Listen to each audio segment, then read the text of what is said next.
Okay, now we'll look at the different classification of routing protocol.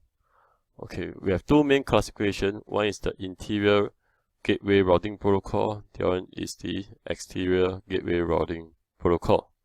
Okay, under interior, it can be further divided into distant vectored and link state routing protocol. Okay, your RIP, EIGRP are distant vectored routing protocol. OSPF, ISS are link state routing protocol. Okay, let's look at the differences. Okay, interior gateway routing protocol is used for routing within an AS. Okay, basically an AS is a network that's managed by you or managed by that company. So it's normally a local area network. Okay, IGRP will include RIP, EIGRP, and OSPF, which we will cover in this module, and ISIS. Okay, we do not cover ISIS.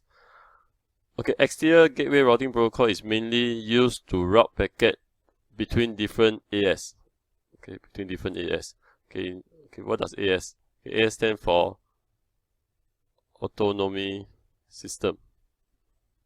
Okay, later we'll cover a bit of what does this mean. So to route packets between different AS or between different networks, okay, that is managed by different companies, okay, they will use EGRP. Okay, to route these packets. Okay, normally EGRP is run by the ISP, okay, the internet service provider, okay, so that they can route packet, okay, in the backbone of the internet. Okay, so EGRP is normally covered under the CCNP syllabus. So in our syllabus, we will cover only IGRP. Okay, now we look at the difference between distant vectored and link state routing protocol that's used under the IGP routing protocol. Okay, what does distant vectored mean? Okay, distant vectored basically means how far. Okay, how far is the destination? Just now we look at the case for RIP. Okay, RIP uses hop count. Basically, you will say how many hops away, how far away is the destination. That destination could be 2 hops away, 3 hops away. Okay, so RIP version 1 and version 2 are both distant vectored routing protocol. So is EIGRP. Okay, EIGRP was actually built on top of IGRP, which is the first generation Cisco proprietary protocol, but this has been obsoleted and replaced by EIGRP. Okay, so for both RIP and EIGRP are distant vectored routing protocol. So what's the main difference between distant vectored routing protocol and the link state routing protocol? Okay, distant vectored routing protocol is like driving. Okay, so for example, you stay in Bedok and you need to drive to Singapore Poly. Okay, so if you are using distant vectored routing protocol, okay, basically you are just following signposts. Okay, so in your mind, you know that in order to reach SP from Bedok, you need to take the, let's say AYE. So you took AYE and you know that you should exit for example, Clementi Road. Okay, so you take AYE and you look at the signpost. Okay, until you reach the exit that says Clementi Road, so you take the exit and there will be other signposts that will lead you all the way to Singapore Poly. So distant vectored routing protocol are just trying to follow signposts. Okay, compared to a link state routing protocol. Link state routing protocol is that you have an entire map in your hand. Okay, that shows you where is Bedok and where is Singapore Poly. And by looking at the map, okay, you can plot out, okay, how do you travel from Bedok in order to reach to Dover and reach Singapore Poly. Okay, and every router will have the same map when convergence is achieved. So every single router in the network topology will have the same map. And then based on that same map, they will calculate the best path to the network. Okay, in order to reach the remote network in the topology. So that's a main difference. Distant vector routing protocol just using signposts, while link state routing protocol have the entire map, okay, to reach the destination. Okay, so the popular link state routing protocol are OSPF and ISIS. Okay, ISIS again is used by the service provider, so we don't cover this. We'll cover OSPF.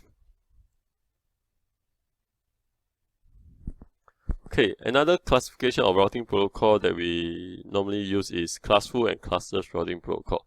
Okay, the main difference is in classful routing protocol, they do not send subnet masks. So in the updates that they send, okay, for example, these two routers, R1 and R2. Okay, R1 is connected to a particular network, let's say 192.168.1.0/ let's say 27. Okay, when you send the update to R2, this /27 or the subnet mask is not sent in the routing update. They only send the network address.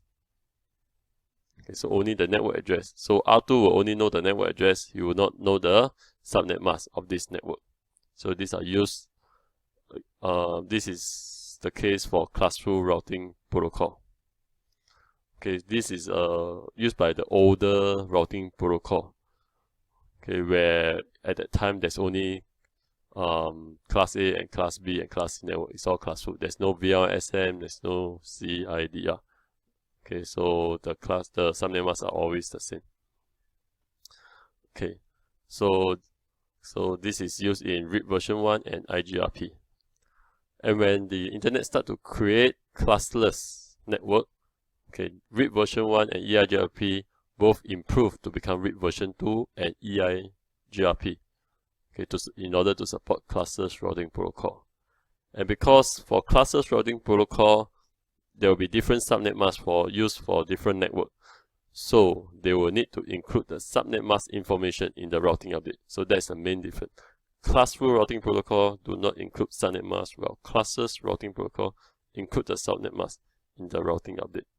So this RIP, EIGRP, OSPF, and ISIS, all the protocol support are classless routing protocol, and they support VLSM and CIDR.